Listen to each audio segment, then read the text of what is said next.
Hope everybody's doing well. That's right. It's another Wednesday afternoon and time for another edition of the Online Dinner Party where we bring in great guests and we learn all kinds of interesting information about them and see what they're going on in their world. I know today I'm getting ready for an exciting weekend of work at the Hayti Heritage Center, or the Cultural Arts Center that I work at. We're going to have Melissa Harris Perry speaking on Saturday. And then on Friday will be Mike Wiley talking about his work in the arts and activism and all along those lines in a conversation that's part of the Keenan Institute and everything like that. So definitely that's going on. And of course, a lot of people are paying attention to what's going on in the world, whether that's world conflicts or whether that's what's going on in sports. Because I did see that Venezuela actually beat the United States in the World Baseball Classic and all along those lines, the WBC. And that took place on yesterday. And of course, a lot of people are excited about college basketball, hoping that their team will make a run for the championship. My team will not be making a run for the championship. It had a very bad year, but I did learn that both of the guards will be making a return. So even though Marquette had a troubling year this year, it was good to hear that Nigel James, who was the Big East Rookie of the Year, as well as Adrian Stevens, his roommate, will be making a return trip and will try to make a run back and maybe have more success as they're going to have some assistance from some of the people that are coming in. Because I think there are 3 red shirts on that team and all along those lines. So it'll be interesting to see how that plays out. NC State did not make it out of the Final Four in, or however they call that thing, and all along those lines, because there are a couple of teams that are trying to make it to the final 64, and NC State was playing Texas and lost by a point. So they're just down the road in Raleigh and did not have much luck in that sense. I got to find out who else won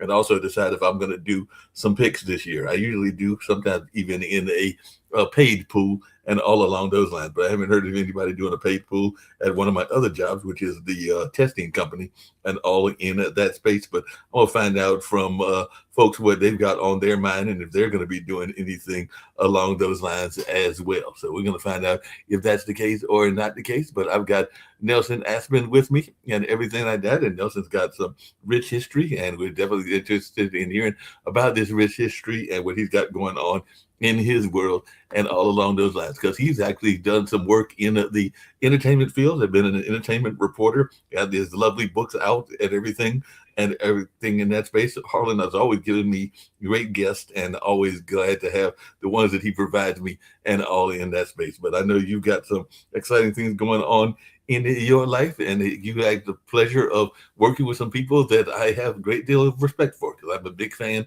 of Jamie Lee Curtis and some other people that you've worked with as well. So definitely glad to have you here, Nelson. So can't wait to hear more about this book and what you've got going on. And by the way, are you a sports fan? And is your team in the tournament? Because my team did not make the tournament. I think we were like 10-20. We had a very bad year, even though we did upset Connecticut in one of the last games of the year in terms of regular conference play and everything like that. So they came to play that game, but they had some major defeats during the course of the year. So it was a troubling year for us as alumni. Thank you for having me. I'm glad to be here, and it's an honor. And I'm a casual baseball fan. I was very into the Dodgers during the 22 years that I lived in Los Angeles. And then when I moved back here to New York City, where I am now, I moved back full-time in 2012. I ended up at Joe Torre's birthday party. And Joe, I had known from when he was with the Dodgers, and he'd always extended very generous things for me. You know, I was interviewing players on the field, and I was always at the games. But when I moved back to New York, I sort of lost interest. If I couldn't have my Dodgers, and with the time change, it was not conducive to watching the games every day. So I sort of fell out of favor. And I ran into Joe here in New York at a bowling alley where he was hosting his birthday party. And I said, Joe, what am I going to do? What team am I going to root for in New York? The Yankees, it seems so on the nose. It's too easy to like the Yankees. But if I go for the Mets, I'm always going to be disappointed. What do I do? And he said, well, Nelson, I have an idea for you. You can stay a Dodgers fan because they came from Brooklyn. So he didn't take the time difference into account. It's not easy to be a Dodgers fan when you're living in New York City. No, that's not easy to be a Dodgers fan. Well, I have become a fan of a sport that is not necessarily a North Carolina sport, but I have become a fan. A friend of mine has gone. He thinks that in some ways he and his wife may be the Lucky Charms, and they did win a Stanley Cup. But, it's kind of weird having hockey in North Carolina. But we've had it now for a couple of decades now, and they've actually done well and actually made a run last year toward the championship, and they're expected to do well again this year. So we'll see whether that's the case or not the case. But Florida won it. I think that was last year. So some of these warm weather places are doing well in a sport that traditionally has been cold weather. Hey, if Israel can compete in the Olympics with a bobsled team, anything is possible. That was Shul running. That was amazing. That was amazing. And they competed again this year. And I think Haiti had a team. And there were a couple of other folks that had teams as well. So did you ever get a chance to talk to the folks from the Jamaican bobsled team? No, I didn't. But they are certainly legends. My field of expertise was the entertainment industry, still is the entertainment industry. But I was an avid marathoner. I ran 20 marathons over the course of maybe 10 years. Still, I'm an avid runner. But as far as professional sports, really, other than baseball, I didn't follow any. But as a reporter, I was covering the Oscars and the Golden Globes and every movie premiere. I was talking to every celebrity under the sun. I was flying around to different junkets all around the world. But that becomes, after a while, just another day at the office. So I would enjoy when I would get to report non-show business stories. Like, for example, there was an Australian player on the Dodgers named Trent Oeltjen, and having an Aussie on the team was a novelty. So that was an instance where I got to sort of combine show business with a little bit of sports. Catherine Switzer, the great female marathoner, she was the first woman to complete the Boston Marathon. Famously, they didn't let women in the race, and she registered with only her initials. This is how times have changed. And the race director tackled her on the course. There's a famous photo of him tackling this woman for having the nerve to run in his marathon. And she is still out there running, and she's interviewing figures like that is always a treat for me. That sounds like a great treat. One of my great fantasies, and maybe you can tell me how I can accomplish it, because I know that at the age of 64, it's not going to happen and everything like that. But I know you covered the Golden Globe, you covered the a number of other great award shows and everything like that. And I know that historically, I've always said that I wanted to do, because I do some event planning and I do other things as well. I've always said that I wanted to do the Super Bowl party, like the Super Bowl halftime. I know that there are other parties as well, but the Super Bowl halftime. And I've always dreamed of having some role. It could be a minor role in either the Oscars or the Golden Globe and everything, because I am an event planner. And actually, me and some friends of mine, we have an agreement with the Apollo of New York, where you are and everything. And for 10 years, we took last year off. Hopefully we'll come back this year. We had an agreement where we ran an Apollo-like show, complete with the log, complete with our own Sandman, complete with our own rotating Kiki Shepherds and stuff like that. And I was the host of that. And our winners got carte blanche. So they got to jump the line and not have to stand in those long lines like you usually have to do in New York to get a chance to interview and get on the show. And a few of them actually made it on the show and everything like that. So we had that agreement with the great Apollo Theater and everything Which like that. Which is directly right outside my window is if you were here, I'd let you look out the window and you would see the marquee to the Apollo. It's directly across the street from me. And they're actually closed for their first renovation in 100 years right now. So, but they have a new theater right next door. They own the property next door, and they've opened a new theater there as well. But next time you're in New York, we'll hopefully by then the Apollo Theater will have reopened, and we'll go see Amateur Night at the Apollo. And everything connects to show business. You talk about the Super Bowl. Well, the Super Bowl halftime show is one of the biggest show business stories of the year. Always, it always is. Everybody has a connection to that. And the same thing, with the Apollo. The first time I ever set foot in the Apollo was to interview Chadwick Boseman. Okay. And it was unforgettable to be sitting on the stage of that famed, iconic theater with Chadwick Boseman. It was when he was doing the James Brown biopic.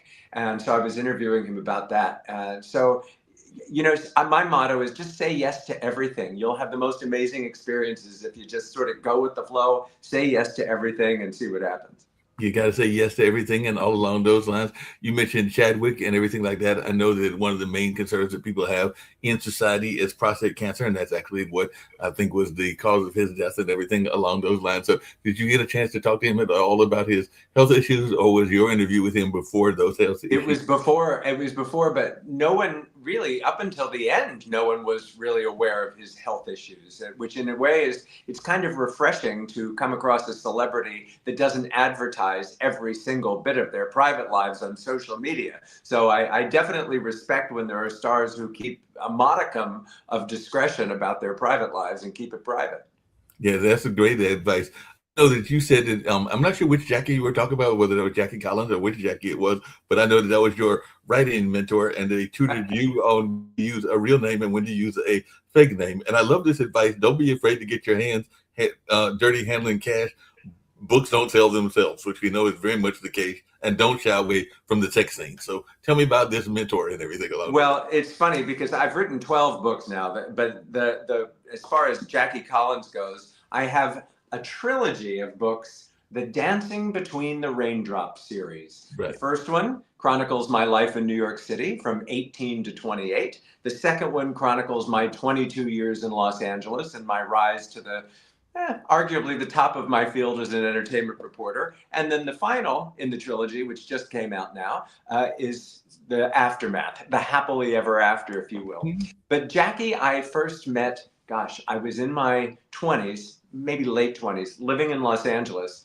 And you do a lot of survival jobs, but it's the survival jobs that make you A, an interesting person, right. B, give you the contacts that you end up going on to using and exploiting in your career, and 3, it gives you great stories. So there I am in a bookstore doing my survival job selling books, and a limousine pulls up outside the Borders bookstore. Out of the limousine comes Jackie Collins, the one and only, the highly recognizable, dramatic beauty of Jackie Collins, and she comes striding into the bookstore. She marches over to the fiction section with a pad and pen, and she takes inventory of her titles.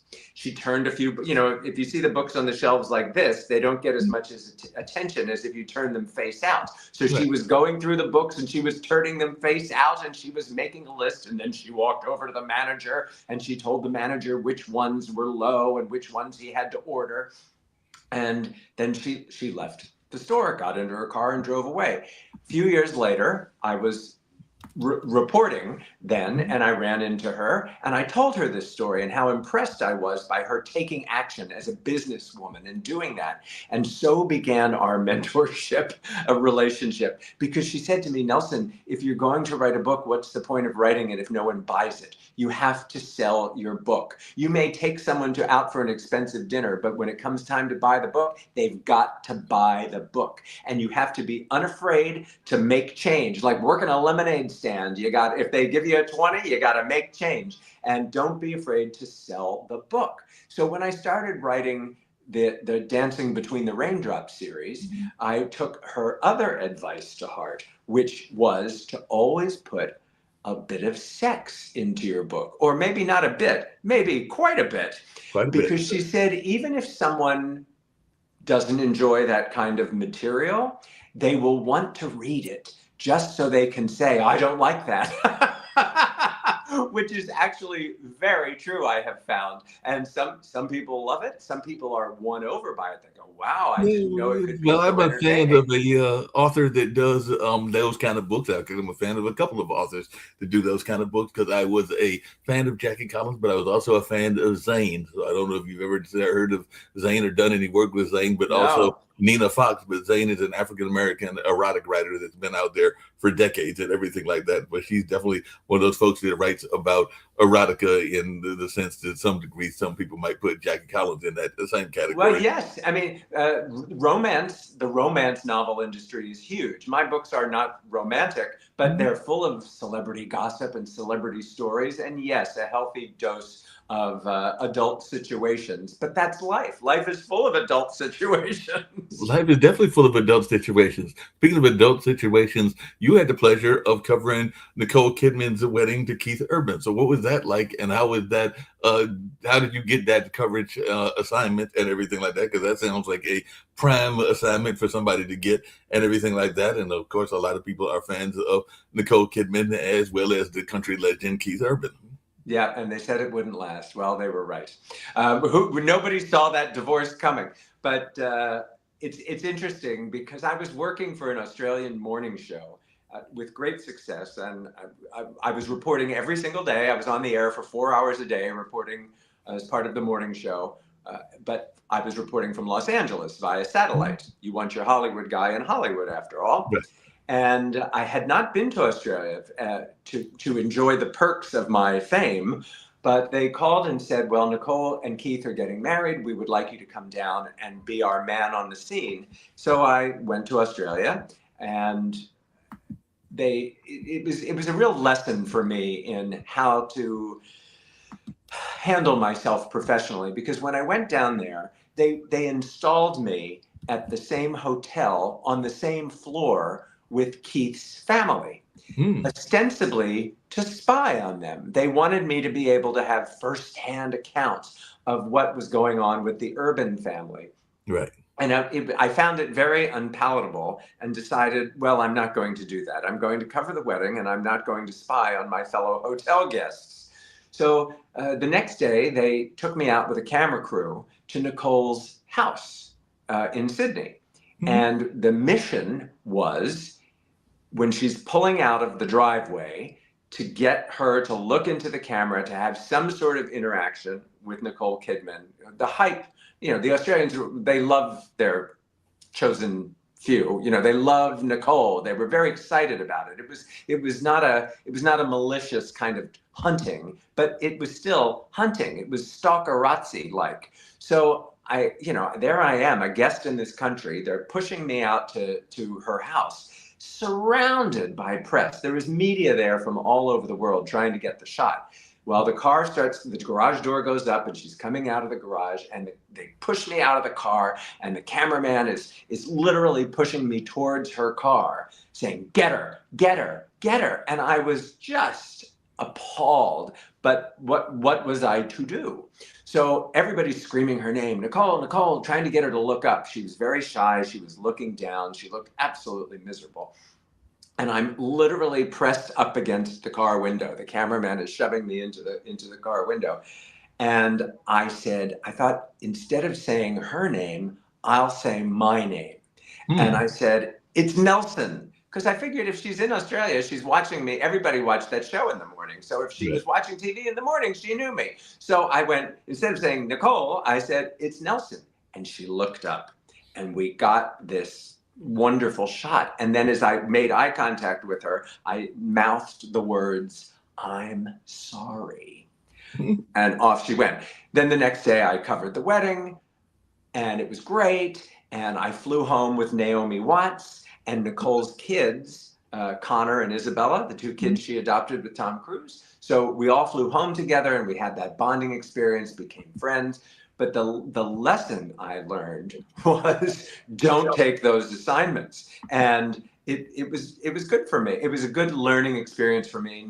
No harm, no foul, but it changed forever the way I would accept assignments. Yes, it sounds like it would change that way that you would accept assignments forever in a day and everything like that. What was your impression of Australia? We have a gentleman that's on the network, Shaquille Latimer. He's involved in hedge fund work and involved in a lot of other things as well. But he is definitely true Australian and everything like that, even though I think he's originally from one of the islands and everything like that. I'm trying to remember which island he's from, but he's definitely lived in his life in Australia and was involved in greyhound racing and a number of other sports like that and everything like that. But what was your impression of Australia? Well, I worked for an Australian show for 20 years. So I thought they're going to carry me out in a pine box. I never thought that job would end, because it was 5 days a week or more, 4 hours a day or more. And I was raised by Depression era parents, so my mentality is you never give up a paying job, no matter what, no matter you just even if you're not happy, you don't give up a paying job. And I was happy, so why would I give it up? And then that's sort of the premise of the third Dancing Between the Raindrops book, The Happily Ever After, because I so closely aligned myself with my job that my job was my spouse, it was my livelihood, it was my everything. And there are two magic words that everyone should learn. That's showbiz. Yep. And sometimes, nothing is forever. And there was, as often happens in the television industry and many other industries, there were some forces at work, forces of darkness behind the scenes. So my happy job of 20 years finally came to an end. And yet, that's showbiz. So That's I showbiz. Yeah. rallied, and guess what? I started writing books, and then I got married, and now, spoiler alert, I'm living happily ever after. But Living when it your came happily to ever after. Speaking of not living happily ever after, you had the pleasure of dealing with the death of some great heroes. I was definitely a big fan of Mork and Mindy and Robin Williams, and you had the pleasure of dealing with that, even though it's sad news and everything like that. But how was it like covering Robin Williams and Heath Ledger's death? Because I know that had to have been some serious trying times, just like the arrest of Hugh Grant had to be some trying times as well. yeah. But how were you able to deal with those stories? Well, I find it a great honor when you can report on the passing of a legend Mhm. like a Robin Williams, a Heath Ledger, a Michael Jackson. Michael Jackson's death dominated a year of my life. I was on the air for 7 hours live as the news of his passing unfolded. But then, there was the investigation into his death, the trial of Conrad Murray, there was the memorial, there was the funeral, there was what happens to the kids, there was what happens to Neverland. It really dominated a year of my life. The same with Whitney Houston, the same with any of the great stars, especially if it's tragic, like a Robin Mhm. Williams or a Heath Ledger or a Whitney Houston. I mean, they're all tragic. Right. But I find it a great responsibility. Betty White, she was my very first celebrity interview back in the early Oh, 90s. And I made my boss promise when the sad day eventuates that Betty White passes away, and I hope it's not for a long time, and it wasn't, I have to be the reporter. She and I were close, and you have to make sure that no matter what time of day it is, whatever day of the week it is, where I am, I have to be the reporter. And I had just moved into my house. I believe it was New Year's Eve day. wow. And she passed away at the age of 99. And they called me right away. And I did it via Skype on my phone, but I did the report. And when you have a personal connection with a star, I did a film with Robin Williams back in the 80s called Seize the Day. So every time I would go to interview him, which I did several times, I would sit down in the chair, hello, shake your hand, and then I would start off with, we did a movie together, Seize the Day. And it was one of his personal favorites, although nobody ever saw it. It was a nothing kind of movie. But he had a personal affection for it. So that made our interview better. And that, for me, was the key with all my celebrity interviews, whether it's Julie Andrews or Demi Lovato. You have to find some personal connection. You know their personal trainer, you know their chef, you know their third grade school teacher. And that's what makes an interview special.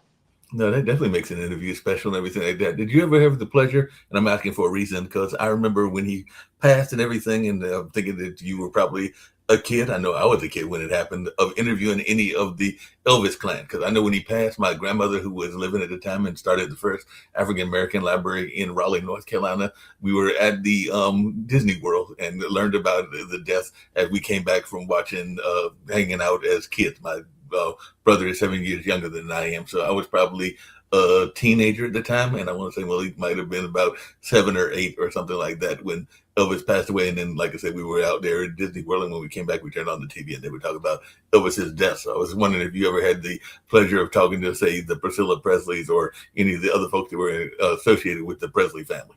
Very interestingly, and I'm old enough to remember Elvis's death too. We're not so far apart. I'll be 63 soon. So Okay.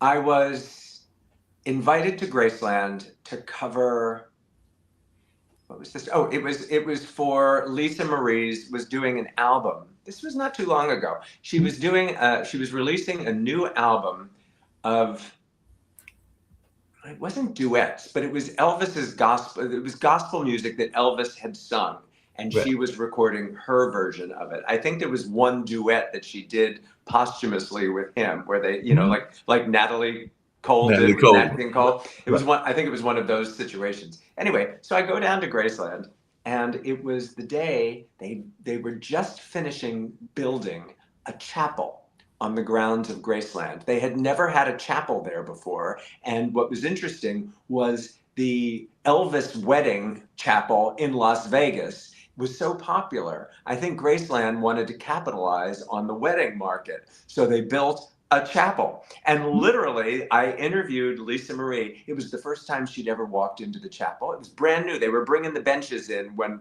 I was standing there waiting to go in. It smelled of fresh paint. Mhm. And I had this amazing interview with Lisa Marie, which meant so much to me, to be with the king's daughter. And then, of course, I fell in love with Graceland. I much prefer Memphis over Nashville. I've run the Memphis Marathon, but I've never run the Nashville Marathon. I was besotted with Memphis. And I begged the folks at Graceland, let me come back and do another story. So I went back at Christmas time and did a Christmas at Graceland story, which was wonderful. So then when Lisa Marie passed away, as you recall, it was just a day or two after her final appearance at the Golden Globe Awards when the Elvis movie came out. Right. And the world was, I think that was, I want to say that was 2023, but the world was so shocked. We all feel like we grew up with Lisa Marie. And she had such a volatile life, not only as the daughter of the king of rock and roll, but then she was married to the king of pop when she was Yeah. married to Michael Jackson, which Right, Michael. still has people shaking their heads. But yeah, then I was able to give an obituary for Lisa Marie with context and talk about being in the chapel with her in her home. You know, that Graceland was her home as well.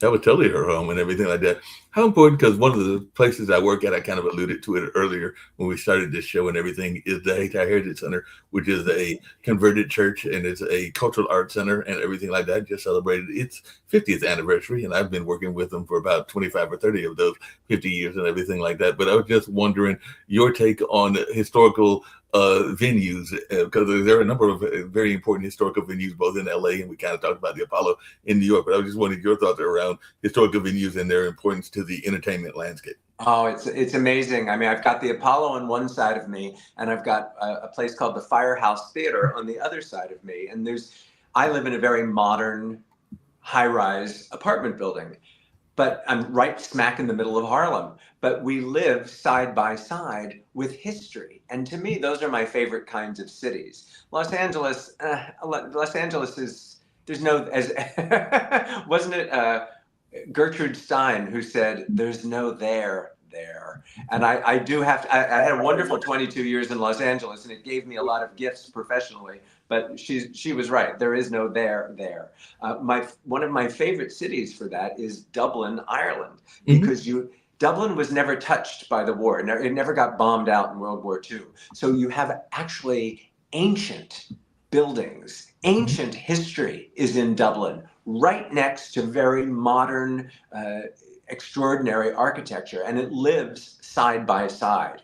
And that's how I feel about it. I believe in historical preservation, but I also believe in progress, and I think that the two can live together.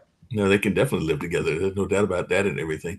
I was just wondering, because you also had the pleasure, because I'm a fan of some of her politics as well as just her in general and everything like that. But sometimes we think of celebrities as not being that warm to like practical jokes and everything like that. But apparently you played a practical joke on Jodie Foster and maybe a couple of other practical jokes as well. So how did this work out, and how did you manage to pull a practical joke on the great Jodie Foster? And she is great. She's one of my absolute favorites. And the hearkening back to what I was just saying about finding a personal connection to your interview subject makes for a better interview. So I knew that Jodie and I had a mutual friend. I'd seen her at some of these mutual friends' parties and things, but I'd never interviewed her. She wouldn't know me to see me on the street. But I had our mutual friend. I'm trying to look for a prop here. Pretend this is my phone. So as I was walking into the interview room to meet Jody, I had arranged it with my friend to call me as I was going into the room. I mean, it's taboo to have a phone in an interview situation. And I'm walking into the room and it's going ring, ring, ring. And I'm like, oh, hold on a minute. I'm with Jodie Foster. And Jodie Foster's looking at me thinking, what the heck is this dude? I'm like, Jodie, it's for you. And I handed her the phone and it was our mutual friend. So that kicked off the interview in a very funny way, which was, it was great. It made my interview special, but it also created a camaraderie between she and I, and her and I. Is it her and I or she and I? Pardon my grammar. And then the next time I saw her, and the next time I saw her, she'd be like, it's you again. And it made it special. It sounds like it was very special and everything like that. Now, there's a artist that is very familiar to the people here in Durham, North Carolina, because she was part of a legendary movie here and everything like that. But I was wondering, what was it like talking to Susan Sarandon, another person that has some political leanings and everything like that? But what was it like talking to Susan Sarandon? Because a lot of people will know her and Kevin Costner as being the great love match in the movie Bull Durham, which is loosely based on the Durham Bulls, which is a franchise here in Durham, a minor league franchise and everything like that. So I was just wondering your take on Susan Sarandon. She was great. She is such a renowned political figure, and she's so controversial with her politics that I did have a little hesitation about it. Like, oh God, is she going to get up on her soapbox and opine about something political, or can we, there's so much other stuff I'd rather talk about with her, especially for a morning news show. That's not appropriate. It's not right. And I have to say, she was delightful. She really was, which is funny now when I see coverage of her politics, I'm kind of like, oh, I wish she would show her more charming side, but that's important to her. And this is America, and she has every right to say whatever she wants to say. And speaking of charming, there is a gentleman that is very well known, is an icon. You interviewed a couple of icons, but what was it like talking to Dick Van Dyke? Because I do remember as a child being a fan of Dick Van Dyke. I was also a fan of Carol Burnett. Don't know if you ever talked to Carol Burnett, but definitely a fan of some of those variety type shows. I was a big fan of Laugh-In and everything like that. So what was it like talking to Dick Van Dyke? Well, I write about it in The Dancing Between the Raindrops, The Hollywood Years. That's book 2 of the trilogy. But Dick played a very important role in my career, and he had no idea of how important a moment it was for me. I was reporting for a Canadian television show, and it would have been in the early 90s, and he was on Diagnosis Murder at the time. Remember the series Diagnosis Murder? And I was doing a set visit.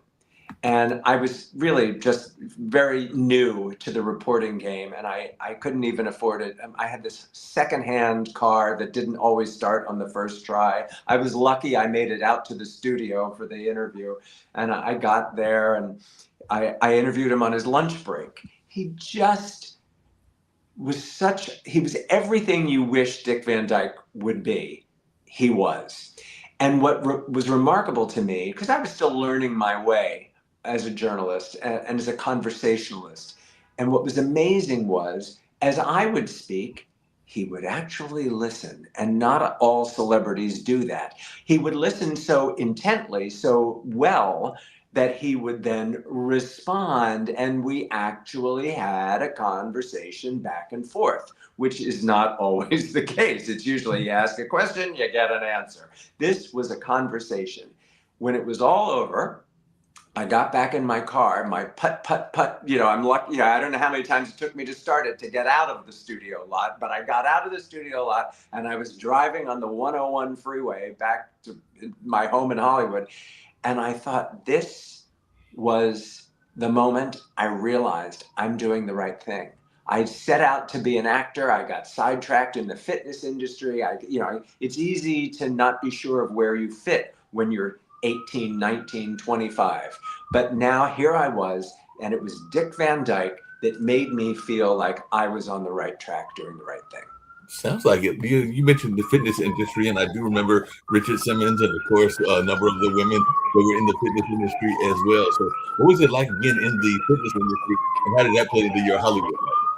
You'll hear the sirens. I don't know if the microphone is picking up, but this is welcome to New York City. The sirens are going. So I also have church bells, so you take the bitter with the sweet.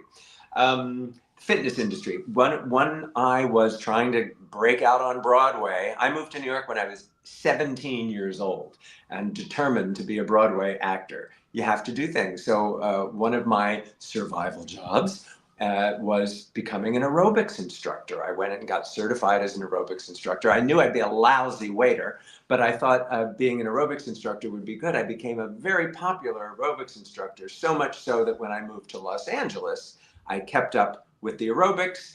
Now I was training celebrities, and I had long flowing 1980s hair, and I had the bike pants showing off my very fit little bottom. And I was asked to train. We'll vet you. Would you please fly to London and train Princess Diana in that hot new workout, step aerobics? I was a very popular step aerobics instructor. So I'm like, oh yeah, I'll go to London. I'll teach Princess Diana how to step up and down. I went off to London, having been vetted. I was very excited. I mean, wouldn't you be excited to totally meet Princess Diana and sweat with her? So I get to London, and they crushingly informed me that instead of training Diana, they have decided I will train her trainer, and I will train the other staff members at the Royal Gym. So I'm like, well, that's all right. That's showbiz. But I was asked to be a guest on the morning show and demonstrate the princess's new workout. So I stuffed myself into those Lycra bike pants, brushed out my long flowing mullet, and I demonstrated the step for Britain. That appearance landed me my first morning show job permanently, and I did British morning television for 10 years before moving on to Australian morning television for 20 years. Much better time difference. But that's another example of you don't know where your opportunity is going to come from. Say yes. You don't think an aerobics career is going to turn into a TV career, but it did. You just don't know where your opportunities lie.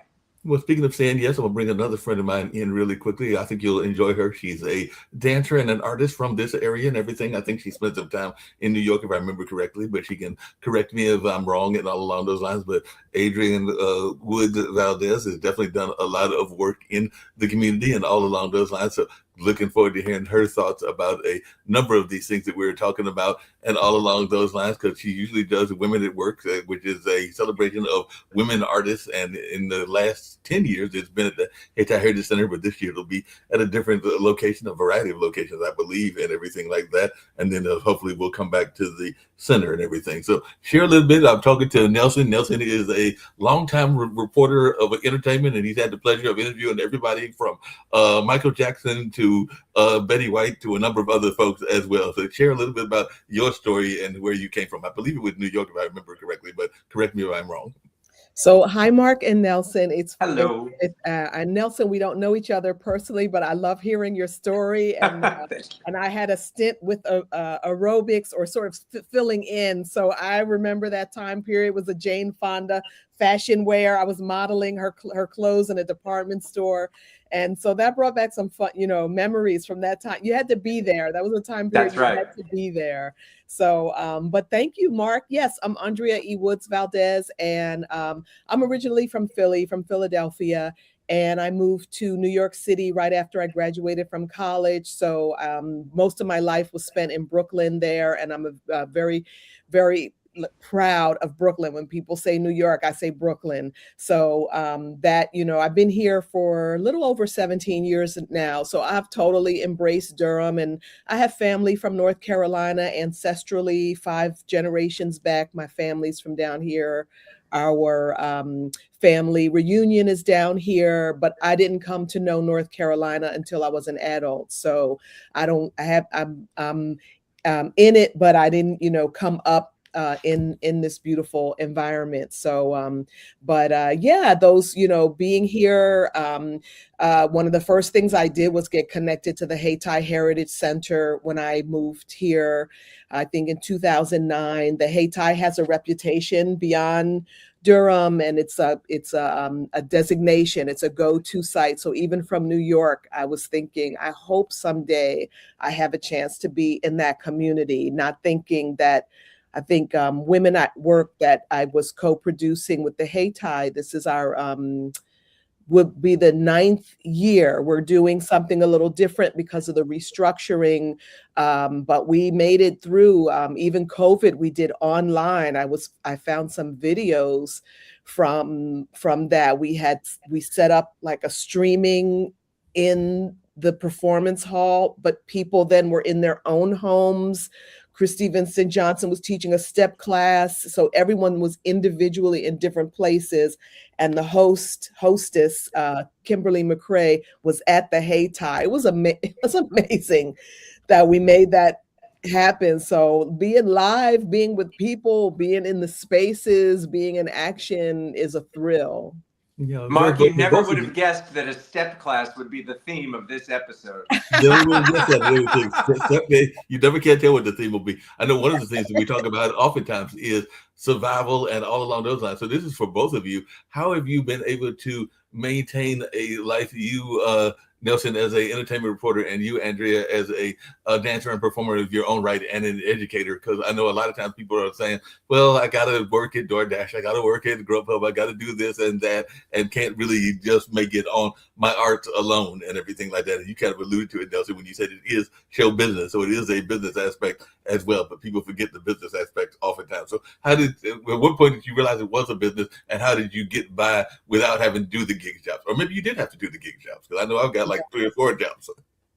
Yeah, I mean, I think when I was about 26, I'd been living in New York for 3 years, and I went to college. I had a 4-year BFA degree, and I was hustling like everyone else. I was doing house cleaning, I was babysitting, I was being a hostess in a restaurant, and whatever job. I handed out flyers on the street. I worked for a caterer to be the clean up dishes people, things at night so that you could always dance during the day. Like that was the main thing, to have time to rehearse if you were working with a company and dance. So the work was on the fringe of those hours. And I did that, and I was pretty much getting burnt out. And then, but during that time, I was always teaching.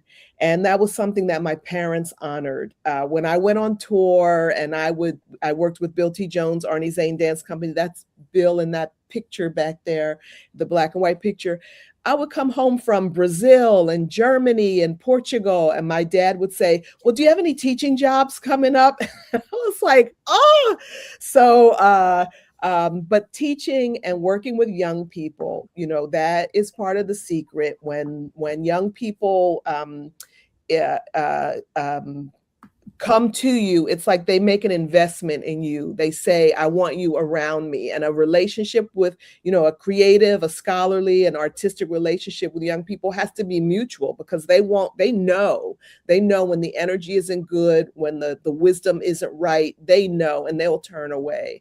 So that's part of it, being around young people, and making it through that 3-year hump. That was a big, long, hard 3-year hump, but it seasoned me. And when I got in a company, I was like ready to hit the ground running. And I lived in New York for 23 years, 23 very hard years. There was never a year where I say, oh, that was the easy year. That was the fun year. It was always, nose to the grindstone, very fulfilling. I got everything I wanted and needed, but it was, you could never like release the grip in order to be moving forward. And my life isn't like that now. I have a different kind of lifestyle, but I still have goals and things and aspirations. But teaching was the lifeline. And I'm making my father and mother proud, but sticking to teaching while I was performing, while I was hustling, yeah, metaphorically speaking, like doing those odd gigs. And while I was at even the most successful part of touring, I was teaching the company. I was teaching company class. I would teach when we came home on our breaks, teach New Yorkers. I would guest artists at different universities. And one of the first, or not the first, but one of the strongest teaching residencies I had was at North Carolina. It was School of the Arts. Now it's University of the Arts. And that was a powerhouse class of students that came out of, that time period. So that's what it is for me. Yeah, that makes sense. To teach. What about you, Nelson? Everything, and really quickly before I get to that, Nelson, I think just said that he's and he's about my age, and meaning in the mid-60s, because I will hit 64 in July. But I think he said he just recently got involved in a marriage or relationship and everything like that. I know you've been in a long time relationship. Your husband is a great drummer and everything like that. Andrea, he's a writer. He's a writer. Right. He's from Cuba, so people automatically think he's a drummer, but he's a writer. Right. But what advice would you give to this gentleman that is in a new relationship? Because y'all been together for a while and everything. Give relationship advice? Please. Don't put you on the spot. Oh, I feel blessed. Yes. I found the this real kind of I don't even have like metaphors for the sincerity and fierceness of love that I have in my relationship. But that happened in my 40s. I'm 2 years younger than you. I'm not, I think I went through all of, the ups and downs, variations on the theme. And I think the recipes or the secrets are very simple. I mean, when you fall in love with someone, that's what you do. You fall in love, and the love should always be first. So you can be angry, but the anger can't be first. You could be frustrated, but the frustration can't be first. You could be sad, you could be disappointed, but those things can't be first.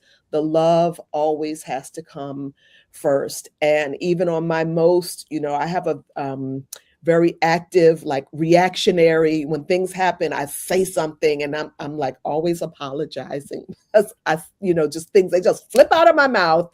But I have to do a lot of sometimes recall and try to slow it down. But the conversation in my head is still love first, Andrea, love first. And that's mutual. I don't have to work at it so hard, but that would be, what I would recommend. I don't think I've had a good track record until the 2000s. So I wouldn't give much more advice than that. That makes sense and everything like that, but I just had to bring that up because I know that he just recently mentioned that earlier. By the way, his good friend, Joan Collins, and I don't know if you're Joan Collins' friend with one of Jackie. his mentors. Jackie Collins. Jackie Collins was one of his mentors and everything like that. So I don't know if you're a Jackie Collins. I love her. Yes. Well, it's I will say, as far as romance goes, Los Angeles is a terrible place to try and fall in love. It's just not an ideal city for love. And boy knows I had a lot of fun trying. However, when I moved back to New York, I was 50 years old, and we didn't have apps when I lived in New York as a teenager. But when I moved back to New York at 50, we had apps. So I was having a grand old time, and a lot of that's in the book as well. But I was very much of the belief, after chasing romance for so many years, pardon the sirens, I was finally, at long last, alone but not lonely. I was having a hell of a good time being single. And the old cliche of when you're not looking for it is where you find it. That's exactly what happened. I was having so much fun being single that I was blindsided when love hit me in the face. And we've been together 12 years, married for 3. And it was the right time for me. Finding love at 50 was the right time for me. That sounds like a New York story. That definitely sounds like a New York story. That definitely sounds like a New York story. Speaking of New York stories and everything like that, definitely, Nelson, you also had the pleasure of working with some of the Saturday Night Live people and everything like that. So what was that like? Because I mentioned the prank that you played on Jodie Foster. Apparently, you also had some prank pulled on you by Tina Fey and Margot Robbie. And I know that Tina Fey is a Saturday Night Live alumni.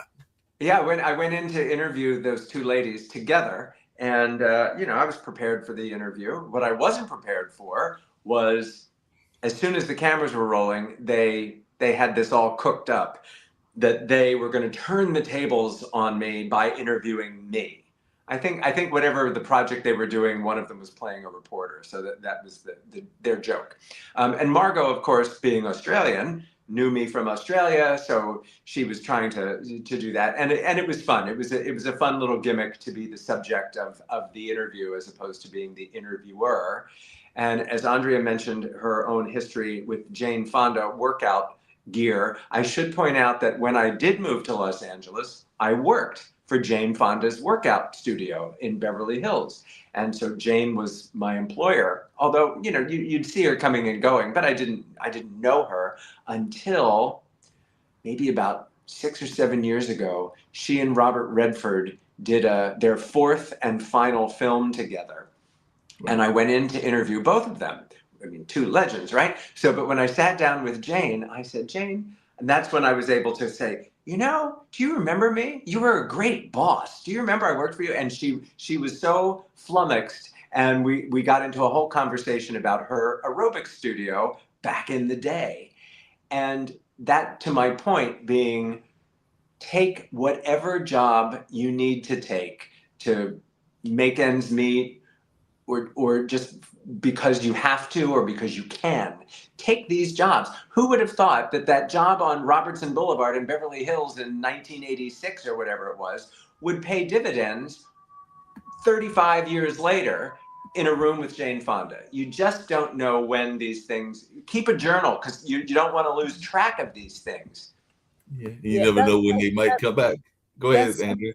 That's so well said. And a lot of people are afraid of that kind of advice. And I have someone who every time something happens with me that's, in a positive direction, will say, "You're so lucky." And I'm like, well, yeah, luck is a part of it, but the work ethic and the willingness to do what isn't the big shiny thing, I would never degrade myself or anything, but you have to take those steps that are moving you toward your goal. And some people are only thinking about the goal and only thinking like a time is money kind of these sort of tropes that take people to the end of something, but don't speak to the process. And the process that you're going to go through is not linear.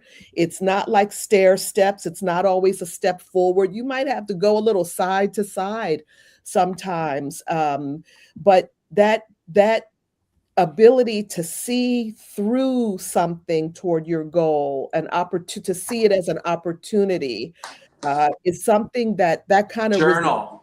You got to write it down every day. I've been keeping these journals for 10 years, maybe longer. Just write down things. It doesn't have to be every day, but being cognizant of. So speaking of being cognizant and everything along those lines, how important do you think it is? Because you kind of alluded to it, Andrea, and everything. Because I think that sometimes we forget that the job, particularly in show business, means that you have to do a lot of different jobs and everything. Some of my best friends are also folks that have worked, even though they might be the actor or the star, but they've also done some work as grips. Because I'm actually impressed. I know that Coco McMillan, who does a show here on the network, and she used to work with Gerald Levert and everything like that. She talks about the notion of literally having to pull up the cables after the show, and she was the background vocalist for Gerald Levert and everything like that. So how important do you think it is for entertainers to realize that they might have to do some less than spectacular jobs? Well, it's important. That's what makes a well-rounded, interesting person. I mean, doing one thing is only interesting once. If that's the whole concept of a Renaissance man, which now I guess we say a Renaissance person, a Renaissance individual. But it's about enriching your life with a lot of skills and a lot of talent, and you have to find out what you're good and not good at. I can teach a hell of a step class, but I can't sink a basket. Everybody should know what their skills are, and you won't know until you try a little bit of everything. Yeah, and every field also is so multifaceted. I do remember when I was 26 and I was asked to dance with Bill T. Jones. I was being a bus person in a restaurant, and I was teaching 5-year-olds up in Westchester and living in Brooklyn. So if you know the territory of New York, that's a very long 3 transportation trip. And then at night, I was still taking dance class during the day. And I was finally able to go in and tell my supervisor in the restaurant that, starting next week, I won't be here anymore. And in the back of the restaurant where you make the coffee, like the station where the bus person usually has to do stuff, I just remember saying to myself, making a vow, I won't do anything unless it's related to dance anymore. When I walk away from this espresso machine and take this towel off my shoulder, I will never be back in this environment again. And I held true to that. So that meant maybe teaching summer camp. It meant maybe performing in small venues when I wasn't in a company. It meant being in the company and teaching class and doing extra things when we came home on the breaks. But I stayed in the trajectory, in the path, my path of dancing, education, creativity. Right now, I'm developing an opera. I'm writing and composing the opera, and I'm co-writing it with a friend. I'm writing the libretto, and she's doing the choreography so that I can work my composer's hat. But I'm staying, I will not go out from that. I work in video production, but it's with Dance for the Camera. And I could do other things, but I know where I want to be. I know where my passion is. And so I don't feel like I got to run here, I got to run there, I got to do this, I got to do that. It's great to have many skills, but you should be, like Nelson said, like, know your skill set and where you excel and where people are going to get excited about you, because you don't want to always be in everything. You want those things support you getting to the thing you love to do. Well, speaking of that, and this is both of you, one of the things I talk about often on this show is the notion of the imposter syndrome. And it sounds like both of you are very self-confident, but I know in my own situation, both relationships and jobs, I have talked myself out of those jobs and in relationships because I was having that inner voice conversation that we all have and everything like that. So both of you seem very self-confident and probably haven't dealt with the imposter syndrome all that much and everything like that. But you haven't asked me to do math. I wouldn't be so confident if you asked me to do math. You would be surprised. And, all of those things like fake it till you make it. Like, we know how to work that. We know how to work that phrase, till you get what you need to get. Or sometimes you have to put yourself in a position where you're not the most secure because in your spirit that you're going to grow, that you're going to move into that. Working in music, I've been a percussionist. I didn't go to music school the way I did dance since I was a kid. That was part of my adult life, coming into percussion and performing and being on stage and singing with bands and things like that. So I've actually put myself in what I call maybe your beginner's mind, where you start something new and fresh.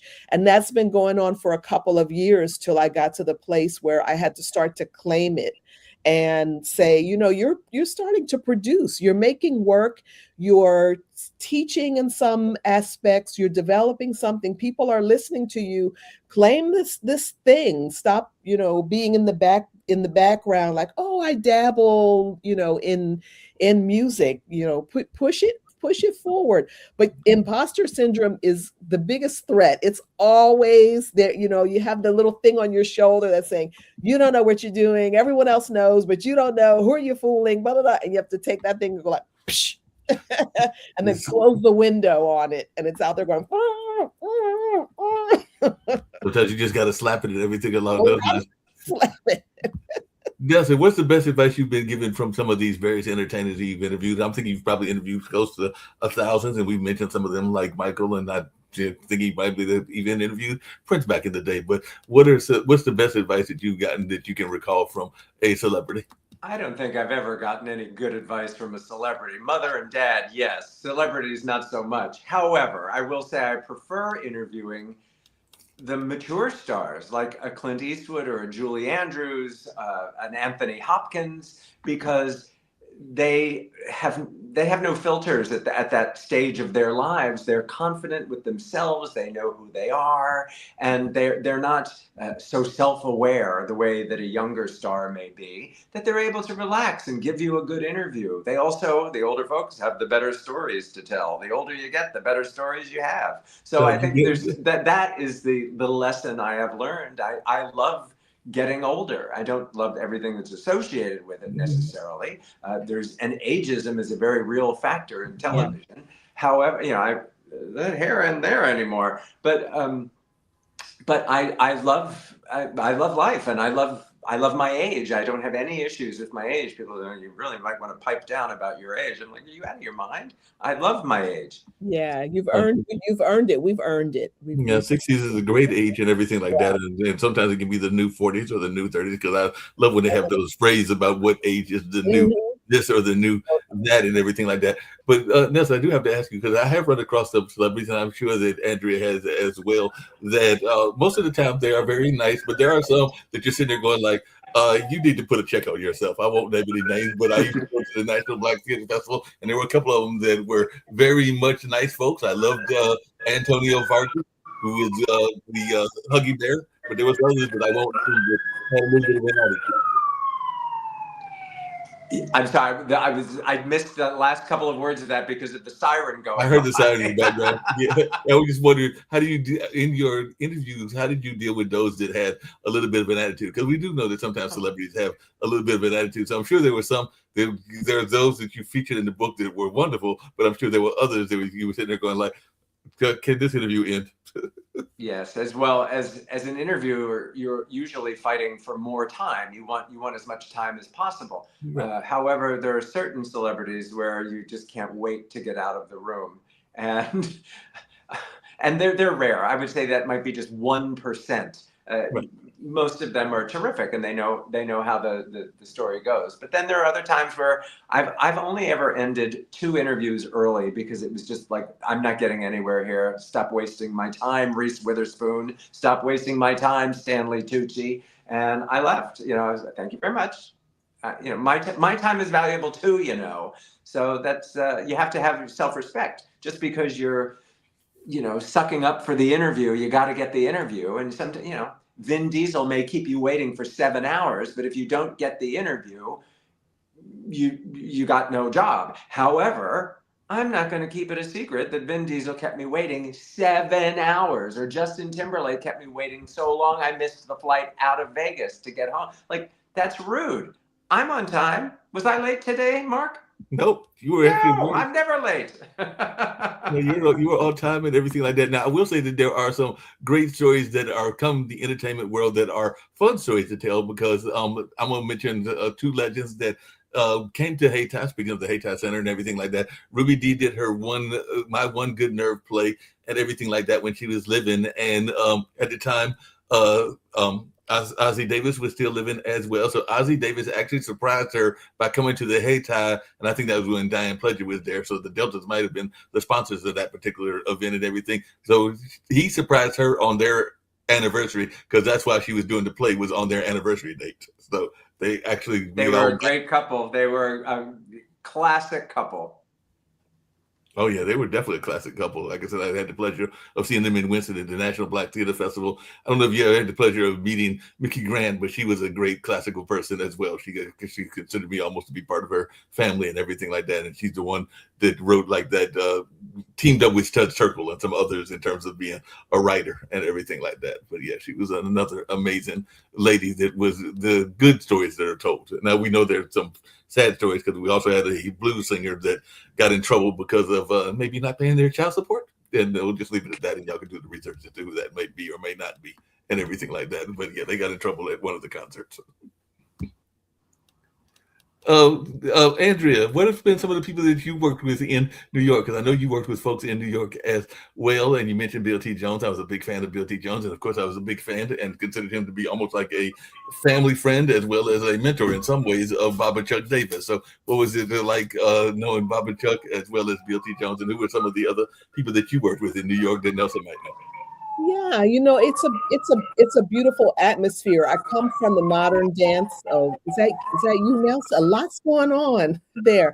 I come from a modern dance background, and so it's a lot of independent artists. And I tell my students that sometimes you're looking for the bright, shiny thing or the big person who's out there, and actually your peers might be that person at this time in your life, in your generation. So don't discount those people there. So the people I worked with in Bill's company, when I was younger, before I danced in the company, one of my ambitions was to study. I wanted to study at the Martha Graham School, and I did. And they're celebrating their 100th anniversary. It's the oldest or the longest living company in the United States, the Martha Graham Company. So I had the fortune of studying at the Graham School when Martha Graham was still alive. And those dance company members, the doors would be closed where they rehearsed, and we would like line up with each with a little sliver in our eye just to watch how much of the rehearsal, how much can you see in a cracked door, or to watch them come out of the rehearsal room. It was just like angels had descended or something. Things like that. I studied at the Ailey School when Alvin Ailey was alive, and through a series of mishaps, my class schedule was kind of rearranged, and I had to take the very beginning classes when I was an advanced dancer, and it kind of hurt me, and I was like, okay, I'm just going to do what I'm supposed to do. But one day Mr. Ailey came in and sat in on my on a jazz class that I was taking, and those kinds of things are the stories, the things that other people can't say. Like I was in the room with Alvin Ailey, sitting there watching our class with Bernard Johnson, a famous jazz, old time jazz choreographer and dancer. So those are some of the things. We just lost a beautiful legend, Carmen de Lavalade. Judith Jamison was given an honorary doctorate at Duke, and I had a luncheon with Judith Jamison, and she recently passed away a few years ago. And she's from Philly too. She's from the same neighborhood I'm from, a couple blocks up in Germantown, and she danced with my dance teacher. So legacy in modern dance is so important to us because we move in circles where a lot of people don't know. And for instance, Baba Bradley Simmons just passed away last May, and he was in Broadway. He worked with Baba Chuck Olatunji. He was in Guys and Dolls. He worked with Eartha Kitt. I mean, he had this so well-rounded background. Anything you talk to him about in entertainment or the industry, Bradley would start to name 4 or 5 people that he worked with and that he knew or he knew of. So these like concentric circles, I feel like that's part of my legacy because I was close to him, he here at Duke and in the community.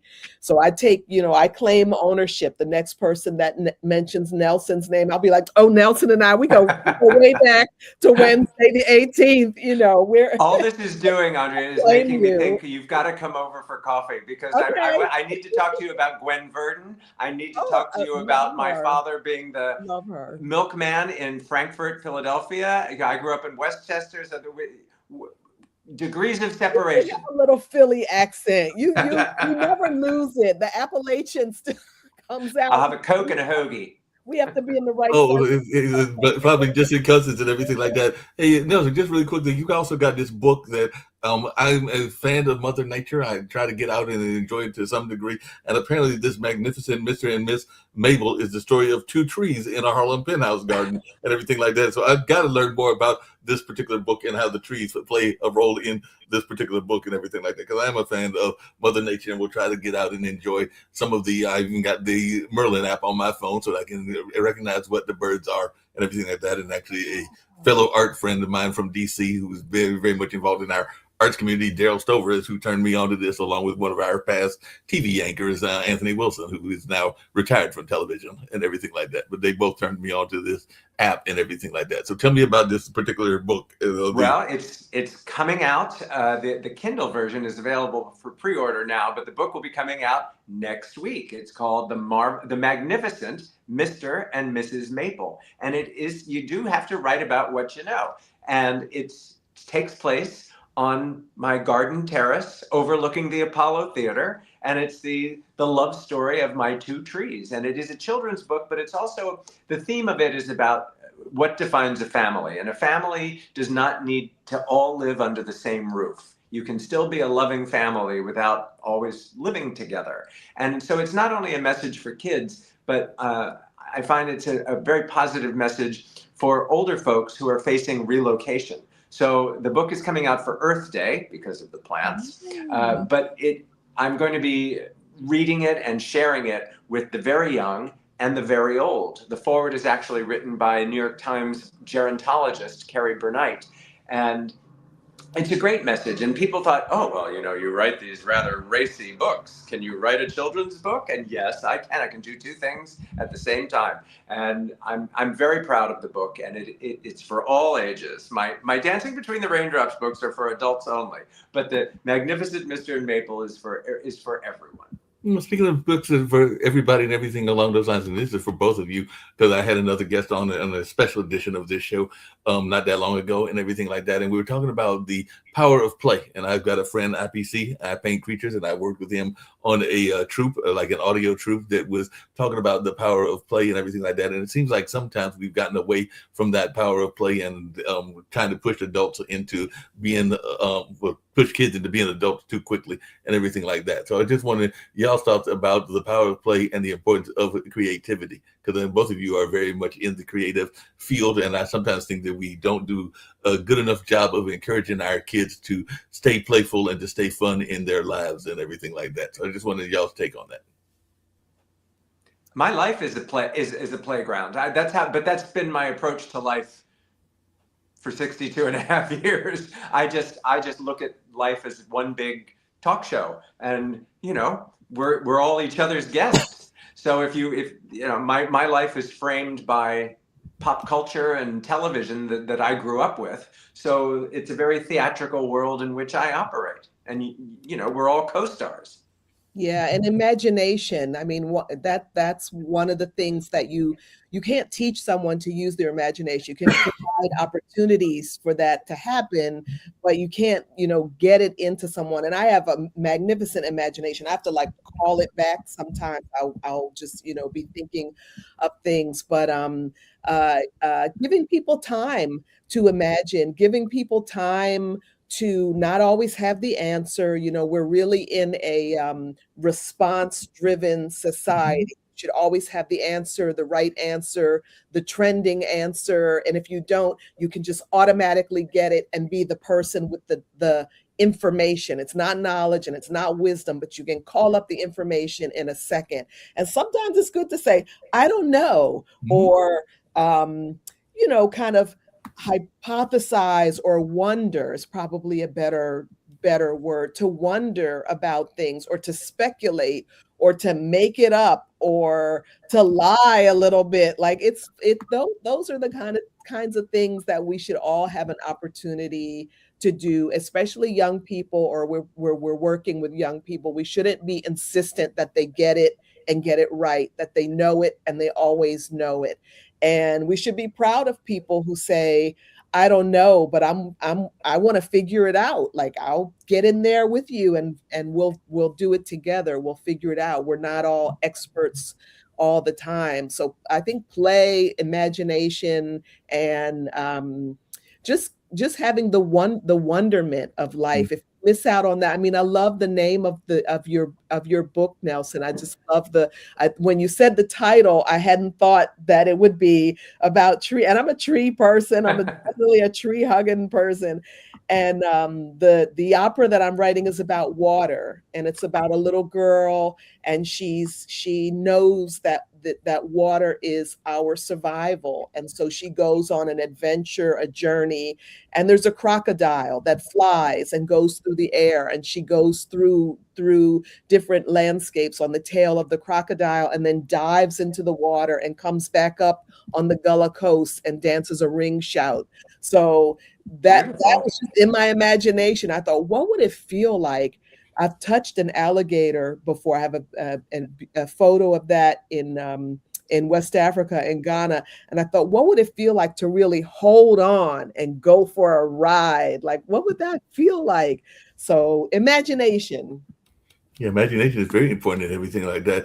What advice would you give to folks that are thinking about that they want to get into the creative field, whether it's dance or whether it's being a entertainment reporter and they're all along those lines? So what advice would you give to folks that are thinking that they want to get into one of these fields and everything like that? Because like you said, everybody thinks that it's easy, and we all know that show business is a business. But a lot of people, I remember a late friend, he just passed not that long ago. He talked about the notion of people being very good at the show aspect, but maybe not all that great in the business aspect. I just wondering, what advice would you give to folks other than maybe learning about the business side of show business? Oh, we touched on it earlier, and I will flag this only because I have another interview in exactly 16 minutes. But my answer to that guy, so I need to skedaddle. But I was going to say, one of the most important things for any job is punctuality. You need to.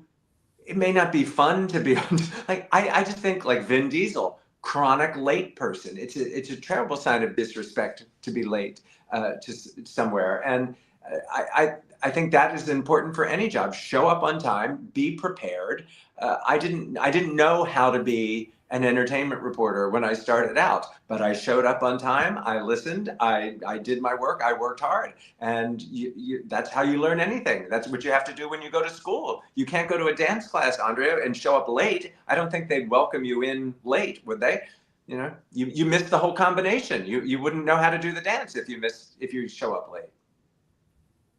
Yeah, that's very true and everything like that. So one of the things I get everybody to do, so I want to do that before you have to leave. And I've got about another 20, 30 minutes for the whole show. So I'll spend part of that with Andrea and everything like that. But I get all my guests to give their message of positivity and their message of hope. And that's just kind of what I get every guest to do, no matter who they are and everything like that. So if there's a message of positivity that you would like to share before having to skedaddle to your other interview, and if you can tell folks how they can reach you and get in touch with the books that you've got. You're very kind. Thank you so much. And I'm the easiest person in the world to find, Nelson Aspen. You can find me at nelsonaspen.com, on my social media at Nelson Aspen. And Andrea, you must stay in touch because we have much to discuss. Mark will help us. Yes, absolutely. But my advice or my message of hope is, and I used it this is a saying I used when I was an aerobics instructor, and it applies to all aspects of life. Bodies in motion, stay in motion. Keep moving. I mean, it applies to everything, whether it's your brain, your body, your career, your love life. Keep it moving. Bodies in motion, stay in motion. Motion. Beautiful. Yeah, I like that. You definitely have to stay in motion and everything like that. I do have to teach you before you get out, because I also saw that some of your interviews were with soap opera stars. And I'm not going to lie, when I was a kid, I did watch the wedding of Luke and Laura and everything like that, as well as some of the other soap operas that existed. And yes, I was a fan of some of the nighttime soap operas like Falcon's Crest and Dynasty and other things like that. So what was it like talking to those soap opera stars? Because I do know that you had the pleasure of interviewing some of them as well. Well, I grew up on soap operas. That was my first job. My first television job was on Search for Tomorrow. And then I went on to Another World and One Life to Live. So I went through all the New York soaps until I exhausted them. And then when I went to LA, now there are no more soaps left in New York, which is very sad. But I'll leave you with this bit of trivia, since you like Luke and Laura and The Wedding on General Hospital. My friend Tom Racina wrote the Luke and Laura storyline. He's got great stories about Elizabeth Taylor when she guest starred at the wedding. But one of the interesting things, Tom Racina had a house in Palm Springs, and his pool boy was a young farm boy named Brad Pitt. Oh, And wow. Brad Pitt wanted to be an actor, and he dreamed of being an actor. So Tom, when he was a writer on Another World, wrote a part for Brad Pitt. And Brad was in 2 or 3 episodes of Another World. The producers couldn't stand him. They thought he had terrible skin. They thought he was a terrible actor. You're never going to make it, kid. And there's a lesson for you right there. Because the next thing you know, he was on Dallas. And after that, Thelma and Louise. And after that, come on. So there's no bigger movie star in the world than Brad Pitt. But he started out as a pimply-faced pool boy, and there's you're not going to be right for every job, but you're right for some job. You just got to go out there and get it. Yeah, definitely. I know you got to get to other interviews, so I'm not going to hold you up. But I started this show with asking you how I could get to be involved in the Golden Globe. So do you have any advice for me as to how I can get on a production team with the Golden Globes or the Oscars or one of those other shows? Or maybe you just have to apply for credentials. The worst they can say is no. That is true. The word they can say is no. And I have a friend that teases me to this day because he says I don't use my press credentials enough in terms of applying, because he sometimes will say, Mark, you know that so-and-so is coming to town. Why don't you just apply for a press credential? You've had different jobs, whether it's been in newspapers or now with Pod TV. And I'm going like, but that's too easy. So sometimes you shoot yourself in the foot. So I know that I've shot myself in the foot a couple of times as well. So I've got to just go ahead and, like you said, apply for those credentials. You can do it. I know you can. Well, I look forward to it. Hopefully we'll get you back on as well on this, and I'll definitely put you in touch with Andrea and everything like that. But you've been a delightful interview, and I know you got to get to the other one as well. But I have thoroughly enjoyed our conversation, and hopefully we can have some further conversations, and you can also meet. I hope so. You're a host with the most. You're a true host. A host makes his guests feel welcome, and that's just what you've done. Well, I appreciate that. And that's what I try to do with the online dinner party, is to make guests feel as welcome as possible. So I definitely appreciate that praise. I love Thank it. you. I love you guys. Okay. Right. Take care, Nelson. Take it easy, Nelson. I love the background. Like now I see it, the online dinner party, and I love it. I love it. Yeah, a friend of mine created that for me and everything like that. So for those that don't know, you because the Pod TV network is a global network. So you shared a little bit about that, but how did you go from being a North Carolina person to a Philly person to back to being a North Carolina person? So how did you make these various transitions in life? And did you always know you were going to be an entertainer? Because as long as I've known you, you've always had that effervescent personality and always looked like you probably knew you were going to be a entertainer of some sort or another, even when you were a kid and everything like that. I mean, I did know. I felt it in my bones, and I always felt like dance was the place I belonged. It's kind of, asking a bird, like, when did you know you would be a bird, or a butterfly? When did you know you would be a butterfly? I always knew that since I was very young. But in Philadelphia, I did what other kids do. I went to school.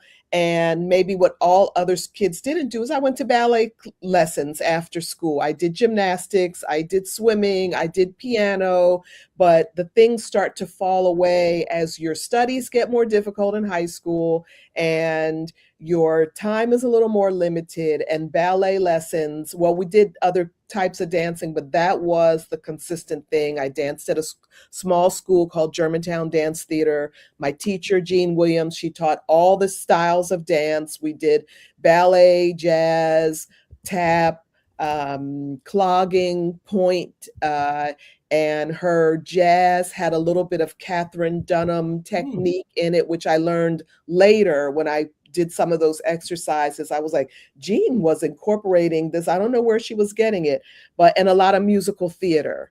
So she kind of was choreographed the musical theaters for the local colleges. So as I got older, I did the summer stock theater productions, No No Nanette, Sweet Charity, sort of character. I was the dancer always.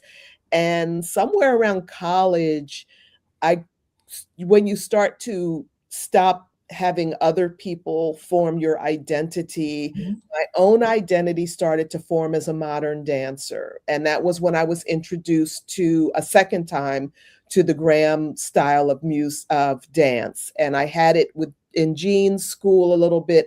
I had some at Philadelphia.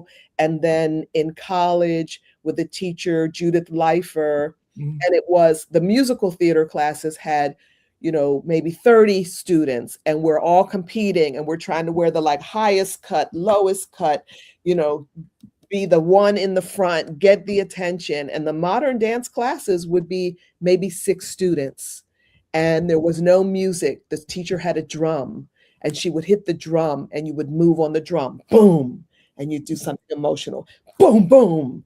And that's where like life changed for me in that kind of environment where I was really called on to produce from within.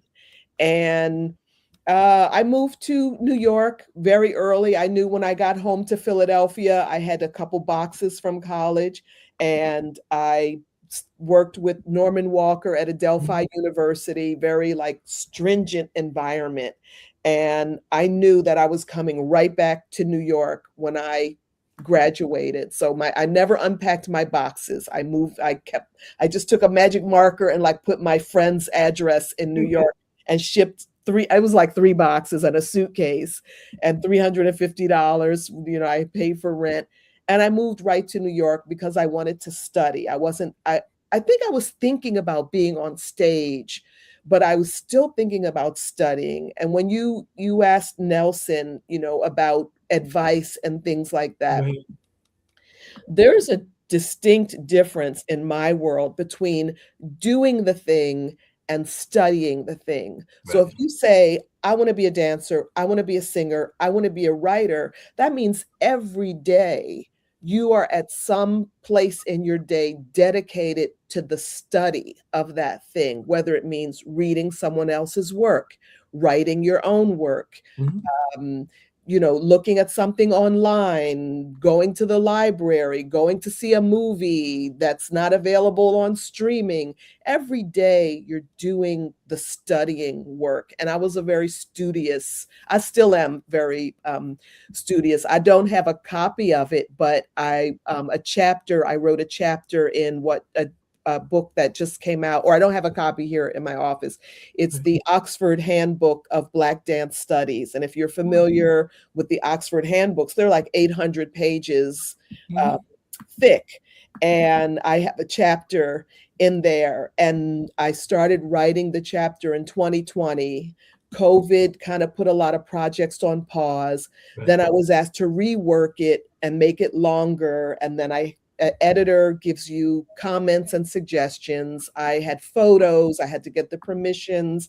So you go through this process where you're almost asked to study yourself, where you have to know your own work well enough to rewrite it, correct it, get it into the shape. And when the publication, it's the editor is Thomas DeFrance. When the book came out, my mind was blown. I think I'm chapter 36 or 38, which lets you know there are 38 authors before me and a few after me.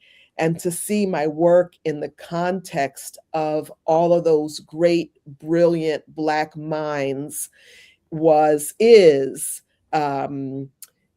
just breathtaking. That was something I had never imagined. You asked us about that, like imagining yourself as an entertainer, but I don't know if I saw myself as a published author in this kind of way in the field of dance, of Black dance. Yeah, I had that pleasure recently myself. A friend of mine who's a LinkedIn influencer, he and his, I think, a new lady and everything like that, but they wrote a book. It's Brian Shulman. You can definitely find him all over LinkedIn and everything like that. But they had a group of folks that they were doing these different shows on LinkedIn. I think one was Shout Out Saturday and What's Up Wednesdays and everything. But it was people from around the world that were kind of like sharing their thoughts and giving each other positivity and hope and everything along those lines. And he asked me to write a chapter and everything like that. So as of not earlier this year, but early the last year, so early part of 2025, I became a published author. I think it's the second time because a friend of mine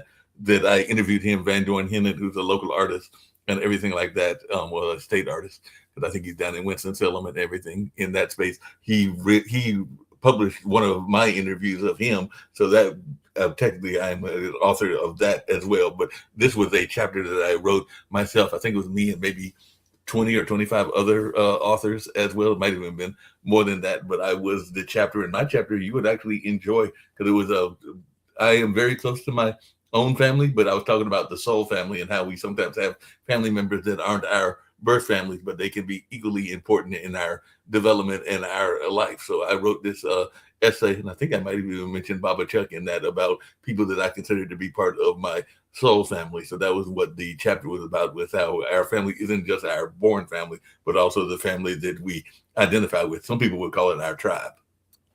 Absolutely. That's beautiful. Beautiful. Yeah, that's a different, another area, but one that I embrace, writing as well as performing. But yeah, I think it was in there since I was a kid. I wasn't really like a show off or anything, but I think I was the person who was doing something interesting that would call people's attention. And that's kind of one of my trademarks, is like, I might not be the most crazy out there, but what I'm doing is something that will, I have this way of calling you in, bringing people toward what I'm doing. And some of that is storytelling, being able to tell a good story with movement, with words, with music. But some of it, I would have to sit down and think about it a little bit more. My mother's good at analyzing or describing the things that I do. I guess she should be. There are three of us. I have a brother and a sister, and she can tell you, all of our traits and all about us and things like that. But that makes a lot of sense and everything. How important do you think collaboration is? Because I know that you collaborated with Women in Work as a collaboration piece, as far as I'm concerned. And I know that definitely Nina Freelon has done some collaboration pieces. I have some other people here in the area, including Mike Wiley, who will be at the center on Friday and everything like that. But how important do you think collaboration is in the artistic endeavors? Very important. And speaking of Mike, every time we see each other, we threaten to work together, and we just haven't been able to make it happen. So that's in the cards. That's in the stars somewhere.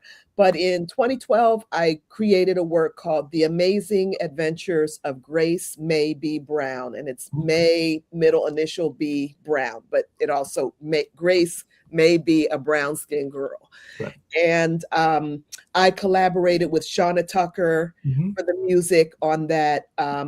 Pamela Bond, who's at NCCU and a costume and also fashion, but costume designer, and Julia Price, flautist.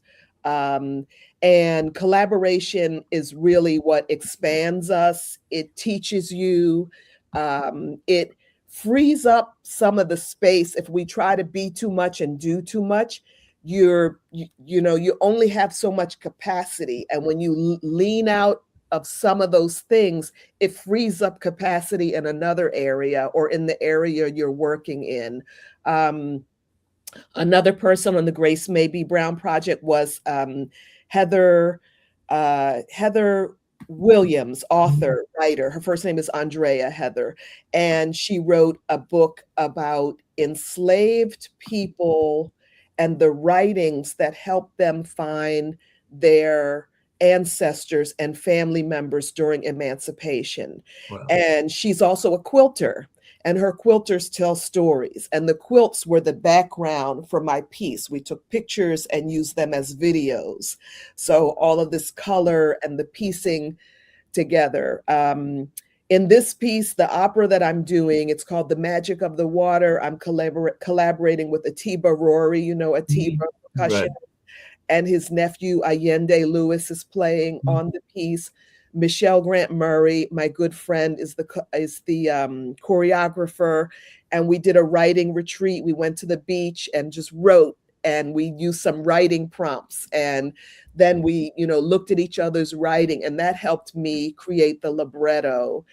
And I have a wonderful conductor, Sybil Haskins. She's at NCCU now. She was at Hillside. She conducts marching and concert bands. So she has that capacity to see, multiple sections.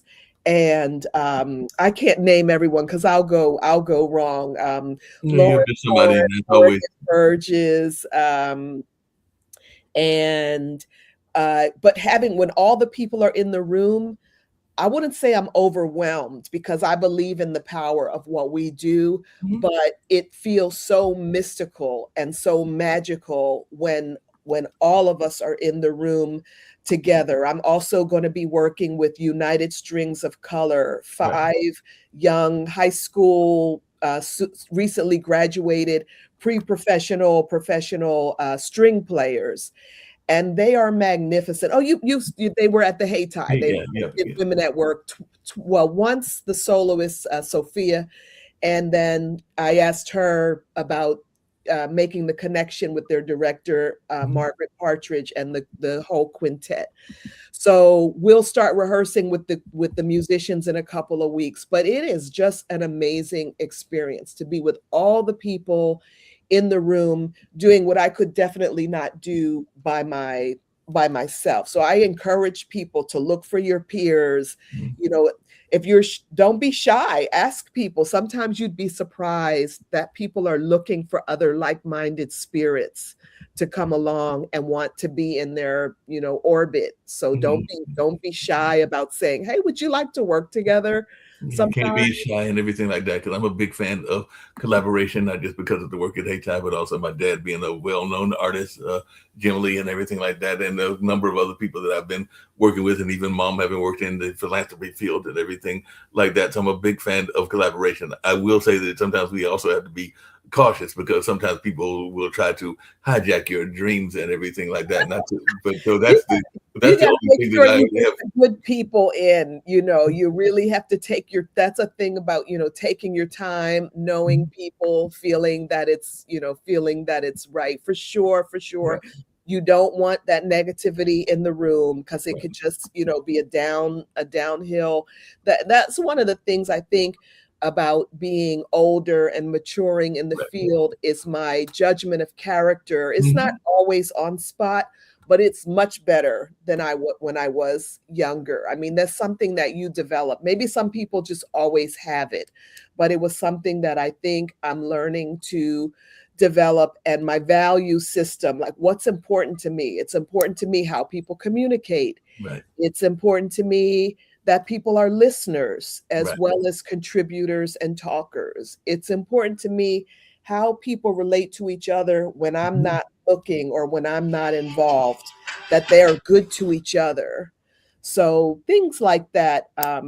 You mentioned Women at Work. This year we're doing my website is soloworks.com, and that's Right. spelled Mhm. SOULOWORKS. And on the website, you can find the Women at Work registration link. We're doing a series of classes on the 28th at Duke Okay. University in the Rubenstein Arts Center, and you need to be registered. And we're having, let's see, a yoga class with Kiki in the Mhm. morning. And then Kim McCrae is doing a writer's workshop, life writing. Marissa Melvin is going to teach fundamentals of salsa. Ife Presswood is going to teach hip hop, and I'm going to teach dance and shakere. So you can come in, take one of the classes, or spend the whole day. And that's going to be our Women at Work, because we have to acknowledge women's work during the month of March, all year long. We have to acknowledge each other in this community. It's a rich, thriving community in Durham and the Triangle area. Black women, women of color, women all over the world.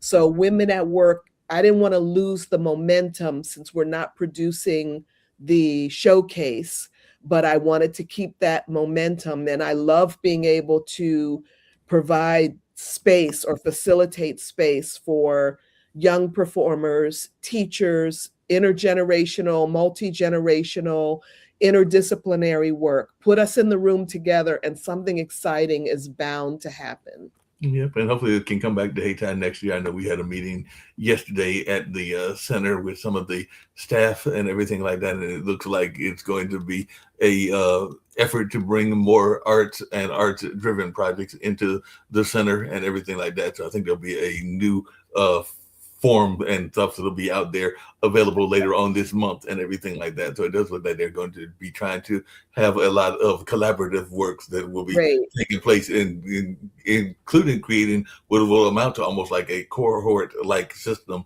within the system of Hayti. And that's without the new director, but we're hoping to have a new director in by May and everything like that. But this is something that Monet has put together, and I was actually pleased with what I saw, because it sounds like it's going to be more of a cohort type of environment where all the cohorts will work together and we'll be able to do some collaboration work. And that'll be wonderful. Well, that'll be one. The programming there is always so strong, and so much goes into it. So much thought goes into it. Our community is where I'm really invested. I've worked nationally and internationally and still do, but most of my work, especially being full-time professor at a university, it really means that you're here. You're of the land, you're of the sidewalks, you're of the stores. You know, I see people downtown is, you know, where I want to do my shopping, or, you know, so this community is thriving and rich, and I want to see other people do I want to do my work for sure, but I want to see us kind of I just want to see the whole atmosphere running, not just my atmosphere, but the whole atmosphere. And I'm linked to many of the same people that are at the Hayti, whether I'm there or not. So I still see reflections of myself, and people who interest me and who I care about, you know, are there. You know, no doubt about that. I know that I consider you to be like almost a sister-like figure and everything like that in my own life and everything like that, and everything in that space. But I also know that, and I also consider your husband to be like a brother-like figure and all in that way. But definitely, I consider both of y'all to be part of the family. But one of the things that I was pleasantly surprised by, because I'm considered the staff historian, and I remember, I think it was 2 years ago, that the Duke players came, and I can honestly say that quite a few of them, and this was back when I think Tony was there, so it wasn't the one that just went off into the NBA, but it was like maybe 2 years ago and everything. But it was during the pandemic that they actually bought some items from Hanif. So they went down after I gave my talk, and I think there might have been some other people, maybe even Mark Anthony Neal, that was part of that as well. But they went down there, and I want to say the majority of the players, including some of the white players, bought the material from Hanif and everything like that. So I know that some of our even Duke players are trying to get involved in the community. I even remember the days of Brian Davis and and Grant Hill being involved in the creation of some of the apartments that are here in Durham as well, and everything like that. So it is good to see both Duke and NCCU players involved in community development. Yeah, and visibility is key. You know, people have a tendency to look in a particular direction, or the direction they're accustomed to, and to kind of say, you know, things are happening over here, and don't just look once, look twice, check in, you know, make this a part of your regular. So having the Hayti, you shouldn't go to one event and then feel like you've done your special, you know, thing. You should go back. I love this idea of a cohort, because it kind of avoids the one and done syndrome. And it also creates a sense of co-support that we need in terms of, you know, talking about collaboration. No one wants to be hung out there alone. No one wants to be figuring it out alone. And you always need mentors and people to talk to ask about. And that, for me, as you mature, it's harder to have mentors because you're further along in age and career. And so there are fewer people, you know, the ancestors are before us. Right. But I find mentorship also in young people, asking them, you know, their point of view, their opinion, how they do things. They're so savvy with the, you know, technology and the internet. And I'm not. That, you know, Nelson was really saying about be on time. I'm so punctual, like in my life, 10 minutes late, you know, early is on time for me. I couldn't find the link. I'm like, this is driving me crazy. I know I'm supposed to be on this program. Where's the link? So, you know, that's just me. And my non-iPhone having self getting the technology together. But my students, young people, will, when I ask them a question, they get to work on it. They're like so into it that they'll give me, do it like this or this and that, or oh, you just have to look at these three little dots up here and you pull that down and you pull it, and they're my wisdom. They're my mentors and my wise people. No, and I'm a big fan of that. I think that that's some of the mistakes that some of our political leaders have made, is not listening to the wisdom of our young people. Even some of our PACs haven't always listened to the young voices. But yeah, I'm a big fan of listening to the young voices. There's definitely wisdom with age, but there's also wisdom with youth and what they are learning as they are developing and everything like that. So I'm a big fan of that notion. I mean, like, I've learned a lot, even certain games, from my two nephews, as I don't have any kids of my own, but I've learned from just having conversations with them. And one of them is going to try to be an activist lawyer. So he's actually looking at school. And right now, I think UNCG is leading the hunt, even though Central may get a call, or NC State or some of the other schools as well. I don't think he applied to Duke, but I know that but he's looking at being a lawyer, and his younger brother, there's only a year apart from them, will be going next year in engineering and everything like that. So they've already got some good ideas of good fields that they want to go into. Yeah, beautiful. I'm definitely proud of them, everything like that. Well, we're going to wrap up. I've thoroughly enjoyed the conversation with you, as well as with Nelson and everything like that. But I will give you the same opportunity that I gave him. If you can tell folks how they can reach you and get in touch with you if they're interested in the Women at Work, you mentioned that earlier, but also if they're interested in learning more about some of your other projects as well, and also any message of positivity that you want to share with the global audience that is part of this Pod TV network. Thank you for the opportunity. Yes, the website, soloworks.com, SOULOWORKS, and I have a calendar there. I'm on Instagram, and it's women, WIMMIN _@_work, and a sunflower will come up. That's my trademark. So Women at Work is my Insta, and SoloWorks on Facebook. Don't ask me how. You figure it out how to find SoloWorks on Facebook some kind of how. But my words of to share of encouragement and positivity are similar to Nelson's. And I write this on cards to my students when they graduate or anything important. Continue to continue. That's the key, is not to be knocked down or knocked out when something doesn't go as expected. Continue to continue, and you'll find that there's magic beyond that. There's magic in that second step you take when you think you should have stopped. Continue to continue. Continue to continue. That's some great advice and everything along those lines. You mentioned sunflowers. One of my neighbors, she's from Brazil and everything like that. She has grown sunflowers. I don't think she grew any this past spring and everything like that, but she grew them for several years, and it is a wonderful plant and everything like that. I used to love seeing them grow, because she was on the first floor and they would grow up to the second floor, because it's 2-floor apartments and everything like that, and all along those lines. But what drew you to sunflowers? That was my quick side question. It's so bright and cheery. I have them around my office, and because I love them, people give them to me, or little things that have sunflowers on them. I love the color yellow, and the warmth of the sun. I'm a warm-blooded person. I'm from Philadelphia, but I need to be in a warm climate or a tropical climate. But I just think that sense of hope and the universality of them, that you can find them in so many different places, and they're so hardy. They grow, they get as tall as a human being, and that giant head, and their sustenance, the plant, the seeds, and all of that. But they just call my heart. I'm a flower person. I love flowers. That's my thing. I love birds too. They kind of go together. Yeah. But thanks for that question. That I'm smiling talking about sunflowers. Here I am, I'm cheering myself up. Sunflowers are very cheerful and everything like that.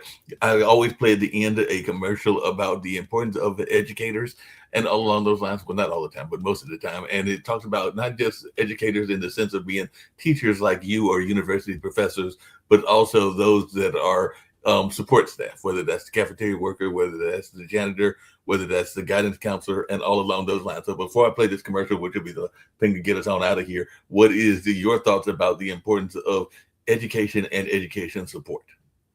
Well, education is key. I told you about my father asking me always about teaching. I have 2 master's degrees and a PhD in dance. And my grandfather told me, never, if there's something ahead of you in the thing that you love to do, don't stop. So that's what I would encourage other people to look ahead and don't stop. Don't be deterred. Don't be fooled into thinking that, you got it. There's always something more, whether it's formal education, whether it's mentoring by someone near you. Everything doesn't happen in the university system, but if you have an opportunity to study, if you have an opportunity to find a mentor, take that opportunity. We're sort of in a everyone do everything yourself, DIY. In terms of learning and knowing, but there's always someone who has some pearls of wisdom to drop for you. So I would say gather them up with both hands. Don't miss an opportunity to learn and to ask questions and to know. No doubt about that. I've thoroughly enjoyed this conversation. Going to play this one PSA and everything like that, and then get myself on out of here. I got to get some dinner for myself and all on those lines because of the online dinner party and everything like that. But I thoroughly enjoyed our conversation, as well as the conversation with Nelson, and hope to see you back in the near future. Okay, Mark, it's been a pleasure. Thank you for the honor of being here with you. No problem. So right now, let's check out this commercial and get on out of here. All righty.